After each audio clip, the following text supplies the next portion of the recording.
you ever feel like you're trapped in a role you didn't choose? Living a life that was designed by someone else's expectations? Like every breath you take, every dollar you earn, and every ounce of your energy is dedicated to a cause that isn't your own. Today's story is about a quiet man who spent decades as a living, breathing resource for his family. It's a journey from the silent servitude of a family fixer to the hard-won freedom of a man who finally chose himself. This is the story of a battle fought not with fists, but with bank statements and a newfound backbone. If this resonates with you, please hit the like button, subscribe, and share it with someone who needs to hear it. Your support helps us tell more stories of liberation. My name is Arthur. For most of my 67 years, that name has meant one thing: stability. I was the rock, the port in the storm, the one who could always be counted on. To my older sister Evelyn and her husband Robert, I was the walking, talking solution to every problem, a human utility bill, a constant, unquestioning source of funds. Evelyn had a charisma that could charm the birds out of the trees, and a knack for creating grand, unachievable plans. Robert was the silent enabler, a man who believed his ideas were brilliant, but lacked the discipline to see them through. Their life was a series of grand launches and spectacular failures, and my life was the safety net that caught them every time. I lived in the house my late wife, Clara, and I had built together, a small, 2-bedroom home in a quiet suburban neighborhood. The garden was her passion, and I had dutifully maintained it since she passed 5 years ago, a ritual that felt less like love and more like a quiet form of penance. Every morning I woke up at 6 a.m., made my coffee, and sat at the kitchen table, the one Clara had refinished, to review my finances. Not my finances, I should say, but theirs. Evelyn and Robert's latest business venture, an organic dog food delivery service called Positively Wholesome, was bleeding money faster than they could make it up.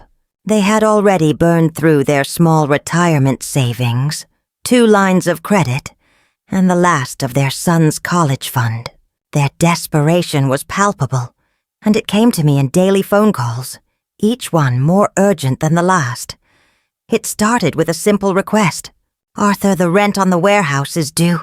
The check is in the mail, but can you just cover it for a few days?" Then the few days turned into weeks, and the check in the mail became a distant fantasy. Soon the requests became demands, delivered with a tone of entitlement that made my stomach churn. "Arthur, we need a new commercial-grade mixer. The old one is broken, and we can't fulfill our orders. We'll pay you back once we get our big break." The big break was always just around the corner, a shimmering mirage on the horizon that they chased with my money. I had already sunk over $40,000 of my retirement savings into their endless cycle of failure.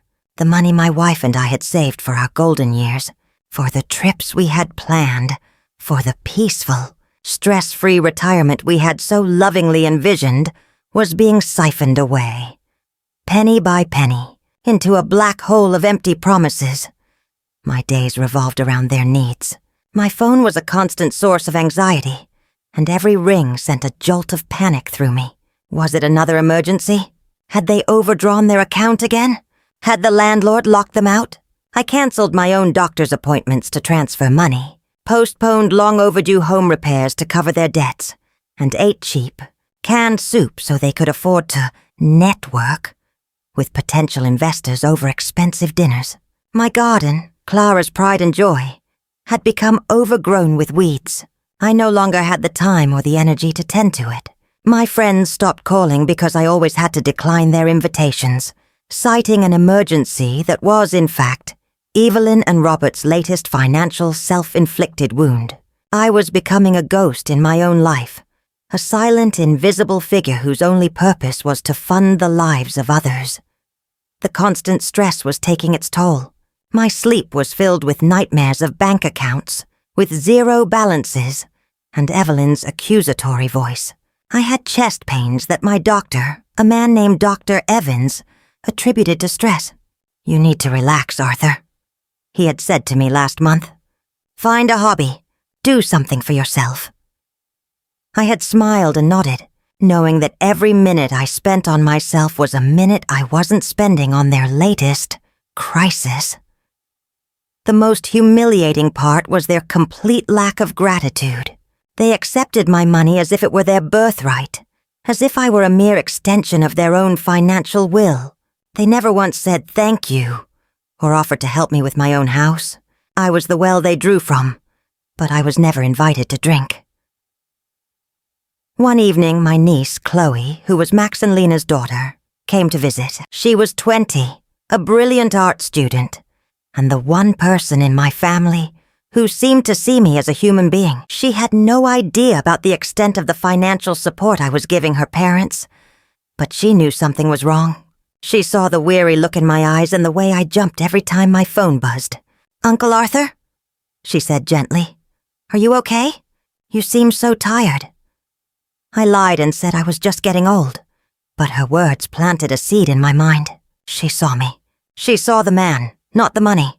Her simple question made me realize how long it had been since anyone had looked at me that way. It was a fleeting moment of clarity, a small crack in the wall of my self-imposed servitude. I knew in that instant that something had to change, but the question remained. How do you break free from a cage you helped to build? The answer would come, not through a planned rebellion, but through a final, unforgivable act of betrayal that would leave me with no choice but to fight for my freedom.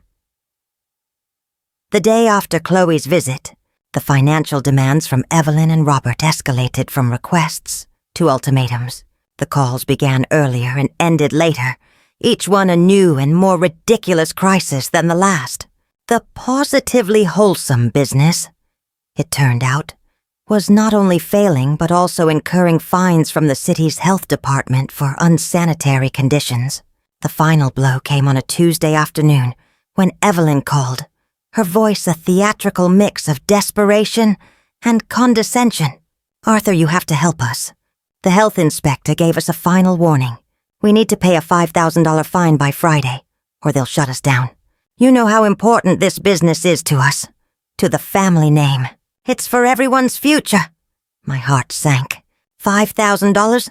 That was the last of the emergency fund my wife Clara and I had set aside for unexpected medical bills. It was the only part of my savings they hadn't yet touched. I was silent on the other end of the line, trying to process her audacity. "Arthur, are you there?" she demanded. "I know you have the money. We saw your bank statement last week when you sent that transfer." I had forgotten to hide my screen when they were over for one of their hurried transactional visits. The violation of my privacy, the casual way she admitted to looking at my personal finances, was a slap in the face. It wasn't just a betrayal. It was a fundamental disrespect for my entire being. I was no longer a person to them. I was a bank account with a name. That night I didn't sleep. The chest pain returned, a dull, persistent ache that mirrored the emptiness in my heart. I thought about all the sacrifices I had made, the trips to the Grand Canyon with Clara that we never took because of their sudden car emergencies. The new roof I desperately needed that was instead funding their misguided business lunches. The quiet solitude I had looked forward to in my golden years, replaced by a constant state of anxiety and servitude. It all felt so futile.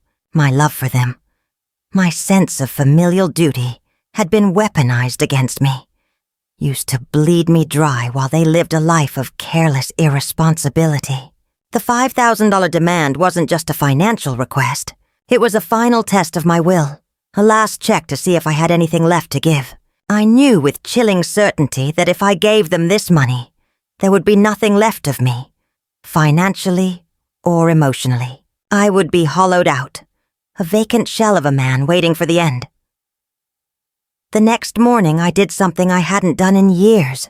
I got into my car and drove to the city. My destination wasn't the bank to make yet another transfer. It was a small, inconspicuous office building in a part of town I rarely visited. I had an appointment with a woman named Ms. Eleanor Vance, a family law attorney I had found through an online search and a recommendation from an old colleague. The online reviews described her as a quiet force, an attorney who specialized in elder law and financial protection. As I walked into her office, a feeling of deep apprehension mixed with a strange sense of liberation washed over me.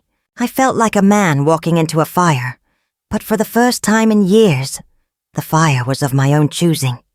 Her office was surprisingly cozy, not the stark, intimidating space I had imagined. Miss Vance, a woman with a kind face and sharp, observant eyes, greeted me with a calm that immediately put me at ease. "Mr. Jensen," she said, motioning for me to sit down, "I understand you have a situation you'd like to discuss." I took a deep breath, and for the next hour, I told her everything. The years of financial support, the empty promises, the mounting debt, and their latest demand for $5,000. I showed her bank statements documenting every transfer, every check, and every wire payment I had made to them over the last 3 years. The total was staggering, far more than I had even realized. My meticulous records, a habit from my years as an accountant, were all there. As she reviewed the documents, her expression remained neutral, but I could see a flicker of something in her eyes, a mix of professional concern and personal empathy. "Mr. Jensen," she said finally, "what you have described is a clear case of elder financial abuse. It's a serious and unfortunately a very common issue. The fact that they are now demanding money with the threat of business closure and have admitted to reviewing your private financial information makes this an even more serious matter." The words financial abuse hung in the air. I had always thought of it as helping my family, of being a good brother. But her clinical, precise language reframed my entire reality. I wasn't being generous. I was being exploited. The realization hit me with the force of a physical blow. The shame I had felt for so long was replaced by a righteous, burning anger. "What can I do?" I asked, my voice barely a whisper. "The first step is to protect yourself," she said, her voice firm and reassuring. "We need to immediately cancel all financial transfers to them. We need to change your will to reflect your new intentions. And most importantly, we need to create a legal paper trail that documents everything. From now on, any communication with them must be either through me or in a way that can be recorded. No more silent checks, no more verbal promises. We will handle all their requests from now on." I felt a sense of relief I hadn't known was possible. It was as if a crushing weight had been lifted from my shoulders. The path ahead was still uncertain, but for the first time I wasn't walking it alone. As I left her office, I turned off my phone, knowing the storm of calls and texts from Evelyn was already brewing. For years I had been living in a constant state of reaction, but now I was taking my first step of proaction. The silence in the car was beautiful, a quiet prelude to the coming storm. I drove home, not to tend to their problems, but to begin to reclaim my life, to finally start living for myself. The battle lines had been drawn, the game had changed, and I, for the first time in a very long time, was ready to play. The next morning the storm hit. My phone, which had been blissfully silent for a day, began to ring and vibrate with a terrifying urgency. I watched the screen as Evelyn's name flashed repeatedly, followed by Robert's, then texts filled with a mix of fury and pleading. "Arthur, where are you? The landlord is here. We can't get in. This isn't funny, Arthur. Our entire business is at stake." I let it ring. For the first time, I felt a strange calm in the face of their panic. The power had shifted. I was no longer a puppet on their string. I was the one holding the scissors.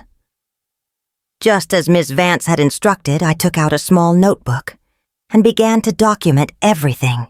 The date and time of each call, the number of rings, the content of the desperate messages. I was no longer an emotional participant in their drama. I was an objective observer, a historian of their financial collapse. The first knock on my door came at noon. I checked my security camera, a new addition I'd had installed just a week earlier. It was Robert, his face a mask of frustration and entitlement. He pounded on the door, then tried the handle before retreating to the driveway, where he began to pace and gesticulate wildly on his phone. A few minutes later, Evelyn's car pulled up, and she stormed out, her face a storm cloud of fury. I watched them argue on my front lawn, their voices muffled but their anger palpable. They had lost their key to my house a few months ago, and I had, at Miss Vance's suggestion, wisely changed the locks.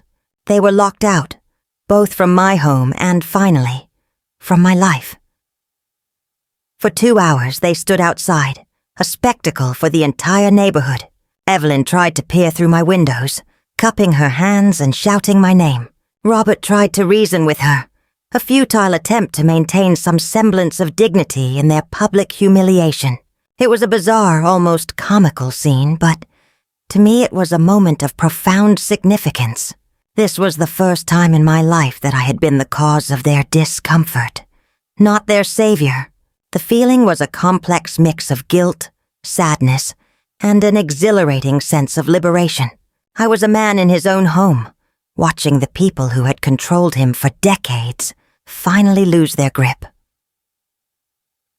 The climax of their public performance came when Evelyn spotted my neighbor, Mrs. Gable, tending to her roses across the street. Evelyn, ever the master manipulator, rushed over, her face suddenly morphing from rage to tearful distress. I watched her point to my house, gesturing dramatically as she spoke to Mrs. Gable. I knew exactly what she was saying. Poor Arthur. He's so confused. Something's not right. He won't even answer the door for his own family. Her words were a chilling echo of the same script I had seen in the reference story.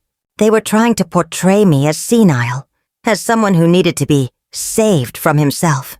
The thought of this insidious lie spreading through the neighborhood filled me with a fresh surge of anger.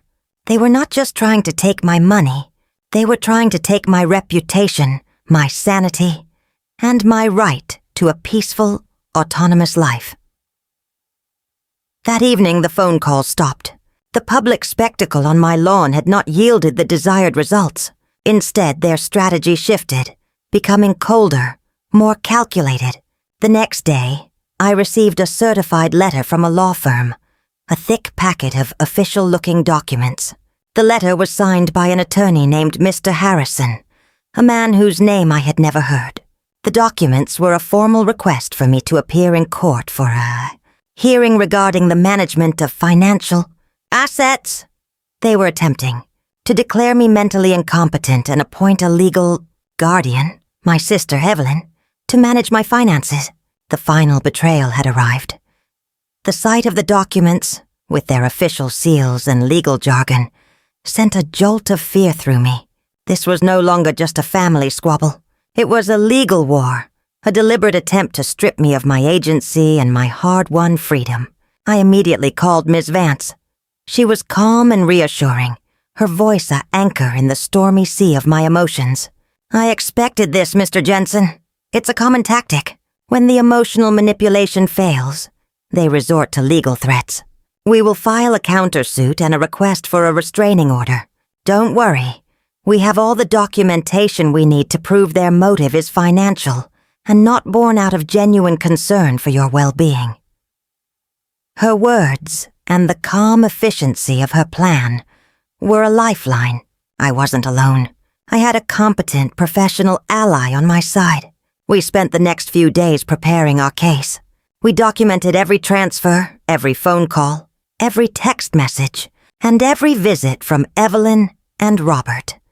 Ms. Vance arranged for a psychiatric evaluation with a doctor who specialized in elder competency to preemptively counter their claims. As I sat in the doctor's office answering questions about my memory, my financial management, and my daily routines, I felt a new sense of purpose.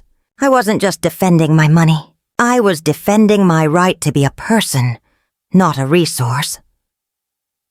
The doctor, a kind woman with a quiet demeanor, looked at me at the end of the evaluation and said, "Mr. Jensen, your cognitive function is excellent. Your decision to protect your assets is not a sign of mental decline. It's a sign of sound judgment." Her words were a powerful affirmation of my sanity, a validation of the long, painful journey I had been on, the external confirmation that I was not crazy or confused, but simply a man who had finally had enough was a profound relief.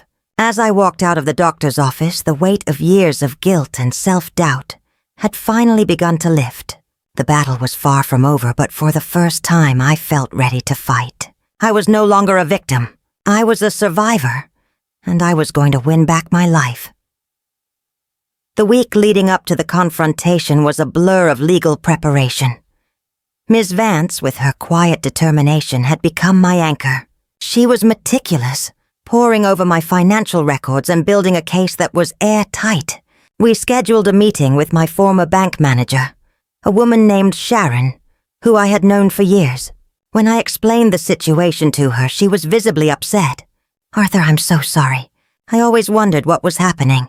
Your account was being drained so quickly, and you were always so quiet about it. It's not right." Her empathy, a small gesture from an old acquaintance, was more profound than any I had ever received from my own family. She agreed to testify, providing a detailed breakdown of the automatic transfers I had set up over the years, and the total sum of my generosity. Over $150, not the $40,000 I had originally estimated. The number was a gut punch, a brutal confirmation of just how much of my life I had given away. While Ms. Vance worked on the legal front, I started to take back my personal life. The first step was tending to Clara's garden. I spent hours pulling weeds, pruning overgrown bushes, and replanting flowers. It was a meditative process, a physical manifestation of the mental clearing I was undergoing. With every weed I pulled, I felt a layer of their control peeling away. The garden, once a source of quiet sorrow, was becoming a symbol of my new beginning. I also reconnected with my old friends. I called them, apologized for my long silence, and invited them over for coffee. They were surprised, but their genuine warmth and non-judgmental acceptance were exactly what I needed. They didn't ask about Evelyn or Robert. They asked about me, about my life, my interests, my future. The simple act of talking about something other than their financial crises was a profound relief. The final piece of my preparation was an unexpected ally. A few nights before the hearing, I was sitting on my porch when my neighbor, Mrs. Gable, came over with a plate of homemade cookies. She looked at me with a mix of concern and curiosity. "Arthur," she said, her voice soft and hesitant, "Evelyn told me you weren't well. She said you were acting strangely and that she was worried." I took a deep breath. This was my moment to fight back, not with anger, but with the truth. "Mrs. Gable, Evelyn is worried about my money, not my health. She and Robert have been financially dependent on me for years, and now that I have decided to stop, they are trying to have me declared mentally incompetent so they can take control of my finances.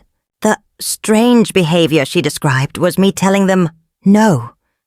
The yelling was me defending my home and my right to live my own life." Mrs. Gable's eyes widened in surprise, and then filled with sympathy. "Oh, Arthur, I am so sorry. I should have known better. I've seen them come and go for years, always with a look of urgency, always leaving you with a drained expression. And I saw the way they acted on your lawn the other day. It was cruel." The validation from her, a person I had only ever had casual conversations with, was more powerful than any legal document. She offered to write a statement for Ms. Vance, testifying to my sanity and to the abusive behavior she had witnessed. Another piece of the puzzle fell into place. I was no longer a lone victim.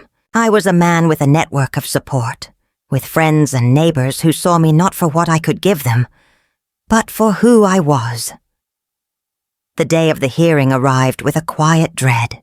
I put on my best suit, the one I had worn to Clara's funeral, and a sense of solemn purpose settled over me. As I walked into the courtroom, I saw them. Evelyn and Robert sat next to their lawyer, Mr. Harrison, a man with a cold, condescending smile. Evelyn's face was a study in feigned sorrow, her eyes red and puffy, as if she had been crying for days. It was a calculated performance, a theatrical display of grief designed to manipulate the court. The sight of it filled me with a deep, resolute calm. I was not there to play their games. I was there to reclaim my life. The hearing began, and Mr. Harrison, with a voice full of professional concern, laid out their case. He painted a picture of a man in mental decline, one who had abruptly cut off all communication and financial support for the family that loved and cared for him. He presented falsified medical bills and a fabricated statement from a friend of mine, a man who claimed I had become paranoid and reclusive. The lies were brazen and audacious, but I sat there, calm and still, a silent observer of their desperation. This was their final attempt to control me, and I was ready for it. The emotional trial was over. Now it was time for the legal one. I looked at Miss Vance, and she gave me a small, reassuring nod. We were ready. The trial was set to begin. As the judge, a man named Judge Davies, took his seat, the courtroom fell into a tense silence. Max and Lena's lawyer, an older, polished man with an air of superiority, began his opening statement. His strategy was clear: to portray the mother as a confused old woman who had been manipulated by strangers. He claimed she had a clear mental decline and had cut off her family without a rational explanation. He said she had installed unnecessary security systems due to paranoia and had isolated herself from her loving family under the influence of her neighbors and lawyers. Every one of his carefully chosen words turned her newfound strength into a sign of dementia. Then came the witnesses. Lena was the first to take the stand. Her performance was Oscar-worthy. She cried as she described how her mother-in-law had completely changed and become hostile and paranoid. She claimed she had been like a second mom to her, and that her supposed mental decline was devastating. The lies were wrapped in convincing tears. But when Mr. Weber, the mother's lawyer, began his cross-examination, the cracks in her story began to show. Mrs. Schuster, can you tell the court, when was the last time you called my client without asking for money? He asked. Lena stammered, unable to give a specific date. Mr. Weber then asked if it was true that she and her husband had gotten married without inviting the mother. Lena admitted it, claiming it was a very small ceremony. Mr. Weber followed up with the question that had started everything.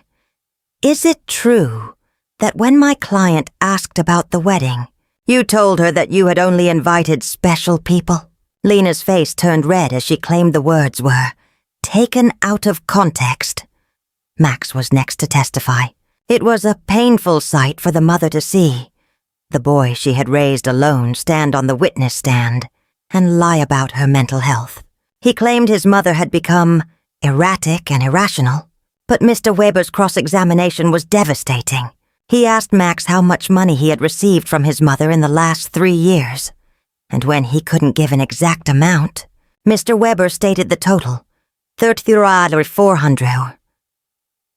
He asked if it was true that he and Lena had broken into the mother's house and checked her private documents, a question to which Max gave a weak reply that they were worried about her. Mr. Davis, the neighbor, testified next. He described her as crazy and said she was acting strangely, but Mr. Weber quickly showed that his testimony was based on superficial observations. Dr. Lehman, the psychiatrist Max and Lena had hired, testified that the mother's refusal to undergo an evaluation was proof of her mental decline. However, Mr. Weber submitted the evaluation from Dr. Moore, a reputable professional, which completely refuted his conclusions. Then it was the mother's turn to present her case. Mr. Weber called Mr. Green, her pharmacist, who explained that he had been tricked into signing a statement by Lena that distorted her medication buying habits. Dr. Moore, the psychiatrist, testified about the mother's excellent mental state and presented her flawless cognitive test results. The hardware store owner, Mr. Summer, testified that the mother's decision to cancel her financial support was completely rational and that he had processed her new security requests correctly. Her friends from the garden club, including Eleanor and Cynthia, testified about her clarity, her newfound vitality, and her ability to maintain healthy social relationships. Finally, it was the mother's turn to testify. She stood with dignity and told her whole story, detailing the money spent, the humiliation she faced, the constant manipulation, and the legal threats. When asked why she had stopped the financial support, she replied in a clear, loud voice, "Because I finally understood that what I was getting from them was not love. It was a commercial transaction disguised as a family relationship. My money was welcome, but I as a person was not." When asked if she regretted her decision, she replied, "I only regret that it took me so long to make it." The lawyer for Max and Lena tried to make her appear confused, but she answered every question with clarity and precision. In his closing argument, Mr. Weber told the judge that this was not a case of an incompetent old woman, but that of a woman who had found the strength to free herself from years of financial and emotional abuse. He stated that the plaintiffs had presented no real medical evidence of mental incompetence, but only frustration because their source of income had decided to protect her own resources. The judge retired to deliberate for 2 hours. When he returned, he stated that the mother was in full possession of her mental faculties and that her financial decisions were completely rational. He denied the request for guardianship, noting that the lawsuit was motivated by financial interest rather than by genuine concern. She had won. Max and Lena's public humiliation was swift and absolute. Their attempts at emotional blackmail and public shaming had not worked. Instead of a confused, fragile old man, they found themselves facing a united front. The community, led by Mrs. Gable, rallied around me. My phone, which had been buzzing with their demands, was now ringing with messages of support from friends and neighbors. "Arthur, we're with you," Mrs. Gable told me in a quiet moment. "They're just bullies, and bullies always back down when you stand up to them." Her words, simple as they were, gave me the courage to face the next wave of their inevitable attack. They couldn't break me with tears or threats, so they would have to find a new weapon. Their next move was a cold, calculated one. 1 week after the hearing, I received a certified letter from the same law firm, but this time, the tone was different. They were no longer requesting a hearing. They were filing a formal lawsuit for breach of contract. The lawsuit claimed that I had made verbal promises of financial support for Positively Wholesome, and that my abrupt withdrawal of funds had caused them to incur significant financial losses. They were suing me for $75,000, the estimated cost of their business failure, a number they had pulled out of thin air. The audacity of it was breathtaking. It was a clear attempt to punish me for my defiance, to drain me of my money even if they couldn't control my life. I immediately called Ms. Vance. She was not surprised. "This is their last-ditch effort, Arthur," she said, her voice calm and professional. "They've failed at every other attempt to control you, so now they're trying to financially cripple you. But we are prepared for this. We have years of documentation showing that every single one of your payments was a voluntary gift, not a contractual obligation. We also have records of all their failures, all the times they asked for money for emergencies that had nothing to do with their business. We will expose their entire scheme." Her confidence was infectious. The lawsuit, which a few weeks ago would have sent me into a spiral of fear, now felt like a minor inconvenience. I had faced their emotional manipulation, their public shaming, and their legal threats. This was just another chapter in a book I was finally learning to write myself. While Ms. Vance prepared our defense, I continued to focus on the things that brought me peace. My garden flourished, a vibrant testament to my newfound freedom. I started painting again, a hobby I had given up years ago to save money for them. I joined a local painting club, where I met people who were passionate about art, not about money. My new friends, most of them retirees like me, were a breath of fresh air. They were independent, vibrant, and full of life, and they never once asked me for anything other than my companionship. One evening, my niece Chloe called me. It was a surprise, as I hadn't heard from her since the day of her visit. Her voice was hesitant, full of a quiet apology. "Uncle Arthur, I am so sorry for what my parents are doing. I overheard them talking about the lawsuit and I was horrified. I just wanted you to know that I don't agree with them. I think you're doing the right thing. It's time for them to stand on their own 2 feet." Her words were a balm to my soul. She was a small, bright light in the storm, a flicker of genuine love in a sea of greed. She confessed that she had tried to talk to her parents, but they had dismissed her as a naive child who didn't understand how the real world worked. Her courage in standing up to them, even in a small way, filled me with a sense of quiet pride. She was nothing like her parents, and for that, I was immeasurably grateful. The final confrontation came not in a courtroom, but in a mediation room, as required by law. The room was sterile and cold, a perfect reflection of the relationship it was meant to mend. Evelyn, Robert, and their lawyer sat on one side of a long table, their faces a mix of anger and self-righteousness.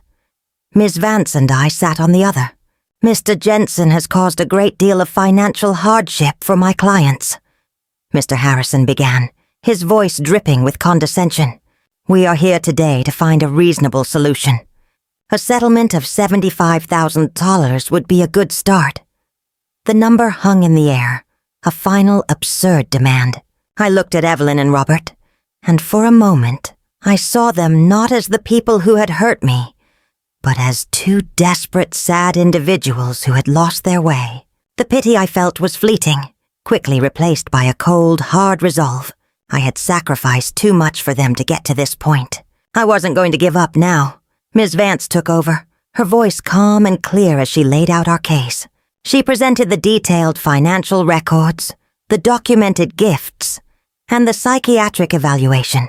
She meticulously dismantled every one of their claims, exposing their lawsuit for the frivolous, manipulative act that it was. The look on their faces as they realized their web of lies was unraveling was priceless. They were trapped, caught in their own deceit. The mediator, a kind but firm woman, looked at them and said, "Mr. and Mrs. Schuster, the evidence presented by Mr. Jensen's counsel makes it clear that your case is without merit. I strongly advise you to drop this lawsuit immediately. Your continued pursuit of this matter could lead to a countersuit for elder financial abuse, as well as significant legal fees for both parties. I believe a formal apology to your brother would be a more productive use of your time." The words hit them like a bucket of ice water. The humiliation of being exposed in such a public and professional manner was complete. Robert's face turned red, and he stood up abruptly. "We're not apologizing for anything," he fumed. "This isn't over." With that, they stormed out of the room. The silence they left behind was the most beautiful sound I had ever heard. It was the sound of freedom. I had not only won the legal battle, I had won my life back. The lawsuit was dropped, and they never contacted me again. The quiet victory was better than any public spectacle. I was finally truly free. My journey from a man controlled by others to the master of my own destiny was complete. I was no longer Arthur, the walking ATM. I was Arthur, the painter, the gardener, the friend, and most importantly, the man who had finally learned to live for himself. With the legal battles behind me, a profound sense of peace settled over my life. The constant buzzing of my phone, once a source of dread, was now a quiet reassurance that I was in control. Evelyn and Robert's lawsuit, a final desperate attempt to reclaim their free ride, had been dropped, and with it, the last thread connecting me to their chaotic world was severed. I was no longer a resource to be exploited. I was a man living his life. The garden, once neglected, became my sanctuary. I spent hours there, weeding and planting, my hands in the earth, feeling a sense of connection and purpose I hadn't felt in years. I watched my flowers bloom, and in their vibrant colors and quiet strength, I saw a reflection of my own journey. My new life was a tapestry woven with threads of old passions and new discoveries. I finally joined the local art studio, something I had dreamed of for decades, but had always put off for their emergencies. The first time I stood in front of a blank canvas, a brush in my hand, I felt a familiar rush of joy, a creative spark that had been buried under years of financial anxiety. I painted scenes from my life, from the quiet dignity of my garden to the stormy, angry faces of Evelyn and Robert in court. My paintings were not just art. They were a form of therapy, a way to process the pain and betrayal and turn it into something beautiful. I was not just painting flowers. I was painting my freedom. The community I had found was a source of endless comfort and support. Eleanor, my friend from the garden club, was a constant presence in my life. We would share coffee and stories on my porch, and she would listen to me with a wisdom that only someone who had walked a similar path could possess. Her friends, a vibrant group of strong, independent women, welcomed me into their circle. They had all been through similar experiences with their own families, and our shared stories created a bond of empathy and understanding. We didn't talk about our pasts with bitterness. We talked about them with the wisdom of survivors. We laughed, shared advice, and celebrated our freedom with a quiet sense of triumph. I was no longer a victim. I was a member of a tribe of strong, resilient individuals who had all reclaimed their lives. My life became a beautiful, simple routine. I woke up each morning and made coffee, and instead of poring over financial statements, I would sit and read the newspaper, a simple luxury I had never allowed myself. I would spend my mornings in the garden or at the art studio, and my afternoons with friends, a social life I had postponed for years. I started traveling too, first to nearby towns and then, with a growing sense of confidence, to new states. I finally saw the Grand Canyon, a trip Clara and I had always planned to take. Standing on the edge of that vast, beautiful canyon, a place that felt infinite, I was filled with a sense of wonder and gratitude. I had almost lost this, almost given up my chance to see the beauty of the world for people who didn't even respect me. The realization was a painful one, but it was also a powerful reminder of how far I had come. The most profound change was the relationship with myself. For years I had defined myself by my usefulness to others. I was the one who could be counted on, the one who would always provide. But now, I was learning to define myself by my passions, my interests, and my desires. I was learning to live for me. The process was a slow and quiet one. But with every painting I finished and every trip I took, I felt a new sense of purpose and a deeper love for the person I was becoming. I was no longer a ghost in my own life. I was a living, breathing man, full of life and light. The quiet victory was the sweetest of all. After the lawsuit was dropped, the silence was deafening, but in the most beautiful way. I had won the war, and with that victory came the difficult but necessary task of severing the final ties to my old life. The phone calls, the demands, the constant anxiety. All of it was gone. The peace was palpable, a tangible weight lifted from my shoulders. But true freedom, I was learning, wasn't just about escaping a bad situation. It was about building a new life on my own terms. My first step was to change my phone number. The old number was a tether to a past I no longer wanted to be a part of, a digital leash that Evelyn and Robert could yank at any moment. The new number was a symbol of my autonomy, a signal that I was no longer available for their whims. I gave it only to Miss Vance, my new friends, and a few trusted acquaintances. My old number, I simply let go, knowing that the calls to it would eventually fade into silence. The next step was to move.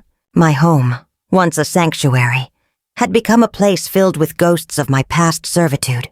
Every room held a memory of a sacrifice I had made for them. The kitchen where I had counted bills for their expenses. The living room where I had sat in silence while they talked over me. The porch where they had put on a humiliating public spectacle. I needed a fresh start, a space that was entirely my own, unburdened by the weight of my past. I put the house on the market, and to my surprise, it sold within a month. The buyers, a young couple with a new baby, were thrilled with the garden, and I felt a sense of quiet satisfaction knowing that the place Clara and I had built would be filled with new life and new memories. With the proceeds from the sale and the money I had reclaimed from my retirement, I bought a small modern condominium in a different part of the city.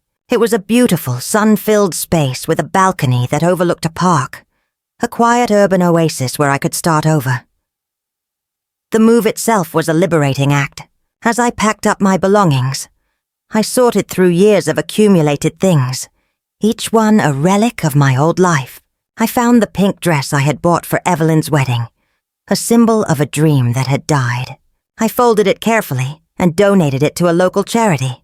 I found the old bank statements, a paper trail of my foolish generosity, and I ceremoniously shredded them all, watching the numbers that had once held me captive turn into a pile of confetti. The process was cathartic, a physical representation of the emotional baggage I was shedding. My new condominium, a space with clean lines and large windows, felt like a blank canvas, a place where I could paint a future that was entirely my own. I also began to actively build a new social life. I wasn't just a part of the garden club anymore. I was a regular at the local senior center, where I joined a book club and a walking group. I met people who were vibrant, engaged, and full of life, individuals who had a clear sense of self-worth and a desire to live their lives to the fullest. We talked about books, politics, and our hobbies. The conversations were stimulating and refreshing, a stark contrast to the transactional nature of my conversations with Evelyn and Robert. I learned that true friendship isn't about what you can give to someone, but about what you can share with them. One day, while I was at the senior center, I ran into a woman who looked vaguely familiar. She was a volunteer, a kind-faced woman who helped organize the center's events. I introduced myself and we talked for a while. As we spoke, I realized she was Mrs. Gable's sister. She had heard about my situation from her sister and had been a silent admirer of my courage. Her kind words, "You are an inspiration, Arthur," touched me deeply. I had always thought of my struggle as a private, humiliating ordeal. But to her, it was a heroic act of liberation. Her perspective, a fresh one from someone outside my circle, was a powerful reminder that my story was not one of shame, but of strength. It was a story of a man who had finally learned to say no, and in that simple act had found his freedom. A year passed since I sold the house and moved into my new condo. The peace I had so desperately sought was now a constant in my life, a soft hum of contentment. I was a different man.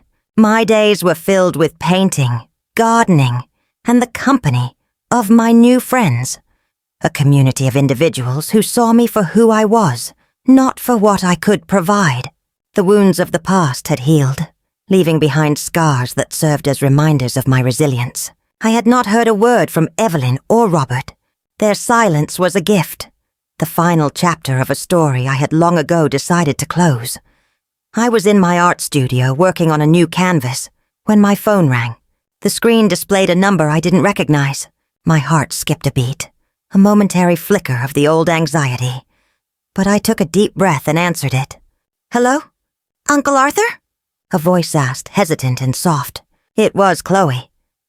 I hadn't heard from her since our brief conversation a year ago, when she had called to apologize for her parents' actions.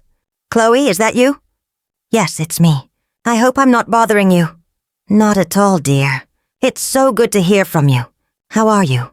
Her voice, which had always been a source of comfort, now held a new maturity, a quiet sadness. "I'm okay. I'm calling because I'm in town, and I was hoping we could meet up for coffee. I have something I need to talk to you about." The request was simple, but I knew it was more than just a casual chat. It was a bridge back to a part of my family I had so carefully cut off. But with Chloe, it felt different. She had always been the exception, the one person in my family who had seen me as a person, not a resource. "Of course, Chloe, I'd love that. Where are you?" We agreed to meet at a small cafe near my condo, a place I had discovered on one of my walks. When I saw her, she looked different. Her bright, youthful energy was still there, but it was tempered by a new seriousness. She was no longer a girl. She was a woman, a young artist navigating the world on her own. We hugged, A genuine warm embrace that felt a million miles away from the cold, transactional hugs I had received from Evelyn and Robert. As we sat down, she looked at me, her eyes filled with a mixture of love and deep regret. "Uncle Arthur, I wanted to apologize again for everything my parents put you through. I should have done more, said more. I was so young and naive, and I didn't understand the extent of their cruelty."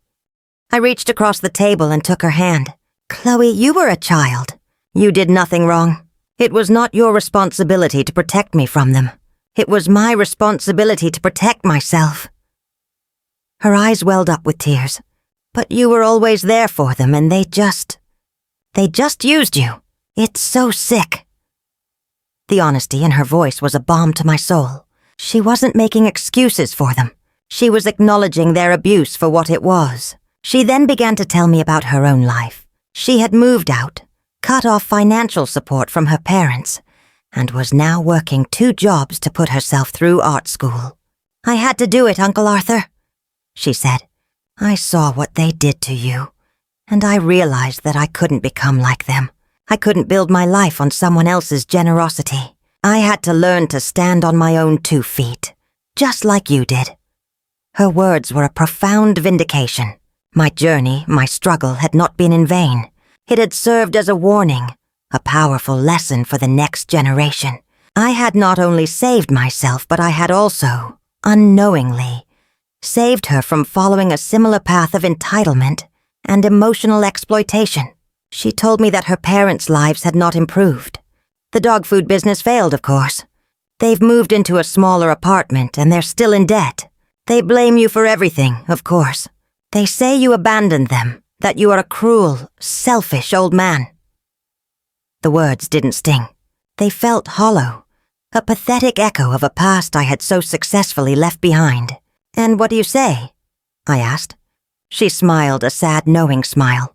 "I don't say anything. I just live my life, and I try to be a better person than they are." As we finished our coffee, I felt a sense of closure I hadn't thought was possible. The love and admiration in Chloe's eyes were 100 times more valuable than all the money I had given away. I had lost my sister and brother-in-law, but I had gained something so much more important, a genuine, loving relationship with a young woman who had seen the truth. I had planted a seed of courage in her, and she had blossomed into a strong, independent woman.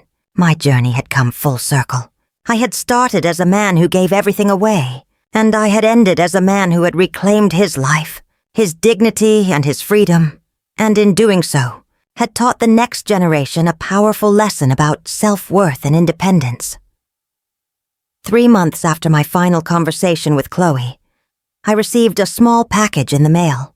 It was a slender, beautifully wrapped box with no return address.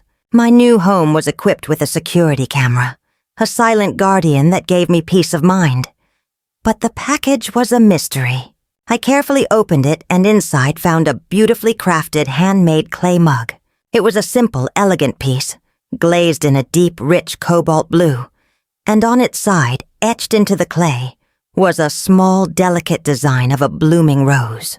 A small card was tucked inside. It was from Chloe. "Uncle Arthur," the card read. "This is for you. I made it in my pottery class. I chose a rose because your garden and your story inspired me to find my own roots. I hope you're happy. With love, Chloe." The mug was a small, simple gift, but it meant more to me than all the money I had ever given away. It was a symbol of a different kind of currency, one based on love and respect, not on financial dependency. That mug became my favorite, and every morning, as I drank my coffee from it, I was reminded of the profound connection I had with my niece, a connection that had blossomed from the ashes of my old life. One morning, as I was tending to the small herb garden on my balcony, a notification on my phone drew my attention. It was a news alert from a local paper. The headline read, "Local couple faces fraud charges in failed business venture." The article detailed the financial collapse of Positively Wholesome, the string of unpaid debts, and the allegations of fraud from their investors. It also mentioned that a large part of the business was funded by a financially vulnerable elderly family member, though my name was not mentioned. Evelyn and Robert's lives, once a grand performance of success and charisma, were now a public spectacle of failure and deceit. The news didn't bring me a sense of vindication, but a profound sadness. They had chosen this path, and in the end their greed had devoured them whole. My own life, in contrast, was a quiet, beautiful triumph. I started teaching a painting class at the senior center, sharing my passion with others. My art, once a private escape, had become a way for me to connect with the world and share my story. I found purpose not just in my own liberation, but in helping others find theirs. I met with a local organization that helped victims of elder financial abuse, and I shared my story with them, offering my experience as a guide for others who were still trapped. My pain had become a tool for good, a testament to the fact that even the deepest betrayals could be transformed into a source of strength and hope. 2 years after I sold my house, I was walking through a public park when I saw a familiar face. It was Max and Lena sitting on a bench, looking tired and defeated. They were dressed in worn clothes, and their faces were etched with the lines of stress and hardship. Our eyes met, and for a moment the old tension hung in the air. But something was different. The coldness and hatred in their gaze were gone, replaced by a quiet, resigned acceptance. I didn't approach them. I simply nodded, a silent acknowledgement of our shared past, and continued on my way. I knew, with a deep and certain clarity, that there was no going back, no possibility of reconciliation. They had made their choices, and I had made mine. Our paths were now separate, and for that, I was immeasurably grateful. My story is not about money or revenge. It's about a man who, after a lifetime of giving, finally learned to receive. It's about a man who, after a lifetime of being controlled, finally learned to live. My name is Arthur. I am 69 years old, and I have finally learned that the most important person I have to love and protect is myself. True love is not a transaction, and freedom is never too expensive. If this story resonated with you, I encourage you to hit that like button and share it with someone who needs to hear it. Don't forget to subscribe to the channel for more stories of personal liberation and self-discovery. Thank you for listening, and until next time, may you find the strength to reclaim your own life.